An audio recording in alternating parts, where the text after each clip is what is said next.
چہرے پر نقاب نہ لگائے، دونوں پیروں کے درمیان 4 انگلیوں کا فاصلہ رکھے، قدموں کو سیدھا قبلے کی طرف رکھے، نظر سجدہ گاہ کی طرف رکھے۔ اب زبان سے دل کی نیت کو دہرائے اور اس طرح نیت کرے، مثلا نیت کے الفاظ: نیت کی میں نے 2 رکعت فرض نماز فجر کی واسطے اللہ تعالیٰ کے رخ میرا کعبہ شریف کی طرف۔ نیت کے الفاظ زبان سے ادا کرنا فرض یا واجب نہیں بلکہ مستحب ہے۔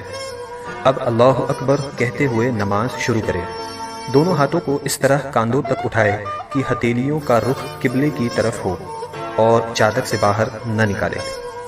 ہاتھوں کی انگلیاں نہ ملی ہوئی ہو اور نہ زیادہ کھلی ہوئی بلکہ اپنی حالت پر یعنی نارمل رکھے۔ ہاتھوں کو کانوں تک نہ اٹھائے۔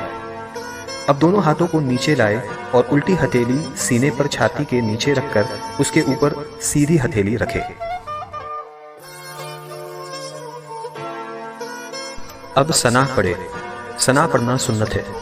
ثنا کے بعد تعوذ اور تسمیہ یعنی اعوذ باللہ من الشیطان الرجیم بسم اللہ الرحمن الرحیم پڑھے۔ اس کے بعد سورہ فاتحہ پڑھے اور قرآن کی کوئی بھی چھوٹی سورہ یا 3 چھوٹی آیات یا 1 بڑی آیت پڑھے۔ اب اللہ اکبر کہتے ہوئے بغیر ہاتھوں کو اٹھائے رکوع میں جائے۔ رکوع میں تھوڑا جھکیے یعنی اتنا کہ ہاتھ گھٹنوں پر ہو، زور نہ دیجیے اور گھٹنوں کو نہ پکڑیے اور انگلیاں ملی ہوئی اور پاؤں جھکے ہوئے رکھیے۔ مردوں کی طرح خوب سیدھے نہ کرے۔ اب کم سے کم 3 مرتبہ یہ تسبیح پڑھے: سبحان ربی العظیم، سبحان ربی العظیم، سبحان ربی العظیم۔ اب رکوع سے سر اٹھائے اور بالکل سیدھے کھڑے ہو جائے اور دونوں ہاتھ کو نہ اٹھائے اور کہے سمیع اللہ لمن حمدہ ربنا ولک الحمد۔ اب بغیر ہاتھوں کو اٹھائے اللہ اکبر کہتے ہوئے سجدے میں جائے۔ سجدے میں جاتے وقت پہلے گھٹنوں کو زمین پر رکھے پھر ہاتھوں کو رکھے۔ سجدے میں جاتے وقت پہلے ہاتھوں کو زمین پر اور بعد میں گھٹنوں کو نہ رکھے۔ ہاتھوں کے بعد پہلے ناک پھر پیشانی کو زمین سے لگائے۔ سجدہ سمیٹ کر کیجیے یعنی بازو کروٹوں سے، پیٹ ران سے، ران پنڈلیوں سے اور پنڈلیاں زمین سے ملا دیجیے اور دونوں پاؤں سیدھی طرف نکال دیجیے۔ اب کم سے کم 3 مرتبہ یہ تسبیح پڑھے: سبحان ربی الاعلی، سبحان ربی الاعلی، سبحان ربی الاعلی۔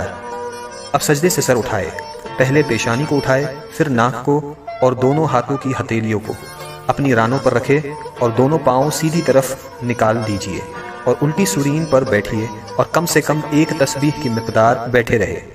اب اللہ اکبر کہتے ہوئے پہلے سجدے کی طرح دوسرا سجدہ کرے۔ اب اللہ اکبر کہتے ہوئے سجدے سے سر اس طرح اٹھائے کہ پہلے پیشانی پھر ناک، اس کے بعد ہاتھوں کو اٹھائے اور آخر میں گھٹنوں کو اٹھائے اور ہاتھوں کو گھٹنوں پر رکھ کر پنجوں کے بل دوسری رکعت کے لیے کھڑی ہو جائے۔ اٹھتے وقت بغیر مجبوری زمین پر ہاتھ سے ٹیک نہ لگائے۔ اب دوسری رکعت کے لیے کھڑے ہو جائے اور ویسے ہی پڑھے جیسے پہلی رکعت پڑھی تھی۔ دوسری رکعت میں ثنا نہ پڑھے۔ اب دوسری رکعت مکمل کرے جیسے پہلی رکعت ادا کی تھی اور دونوں سجدوں کے بعد اس طرح بیٹھ جائے کہ دونوں پاؤں سیدھی طرف نکالے اور الٹی سورین پر بیٹھے۔ دوسری رکعت میں بیٹھنے کو قعدہ کہتے ہیں۔ جب قعدہ میں بیٹھے تو دونوں ہاتھوں کے پنجوں کو ران پر رکھے۔ اب پوری التحیات پڑھے اور جب اشہد ان لا الہ کہے تو اپنی انگلیوں سے مٹھی بنا لے اور کلمے کی انگلی سے اس طرح اشارہ کرے اور جب الا اللہ پر پہنچے تو کلمے کی انگلی کو گرا دے اور پنجے کو کھول دے اور جیسے ہاتھوں کی پہلی حالت تھی اسی حالت میں رکھے یعنی ہتھیلی کو ران پر کھول کر رکھ دے اور وَأَشْهَدُ أَنَّ مُحَمَّدًا عَبْدُهُ وَرَسُولُهُ پڑھے۔ شہادت یعنی کلمے کی انگلی کو اس طرح اوپر نیچے نہ کرے اور نہ اس طرح گول گول گھمائے۔ انگلی کو حرکت دینا یا ہلاتے رہنا سنت نہیں۔ اب درود ابراہیم پڑھے اور اس کے بعد دعائے معصورہ پڑھے اور پہلے دائیں اور پھر بائیں طرف چہرے کو پھیر کر سلام کرے اور اس طرح کہے السلام علیکم ورحمۃ اللہ، السلام علیکم ورحمۃ اللہ، اور نماز کو مکمل کرے۔ اگر 4 رکعت کی نماز کی نیت کی ہو تو التحیات پڑھ کر تیسری رکعت کے لیے کھڑے ہو جائے۔ اگر فرض نماز پڑھ رہی ہو تو تیسری اور چوتھی رکعت کے قیام میں بسم اللہ اور الحمد شریف پڑھے، سورت ملانے کی ضرورت نہیں، اور اگر سنت یا نفل ہو تو الحمد کے بعد سورت بھی ملائے، اور اگر نفل نماز 4 رکعت پڑھے تو تیسری رکعت میں ثنا بھی پڑھے۔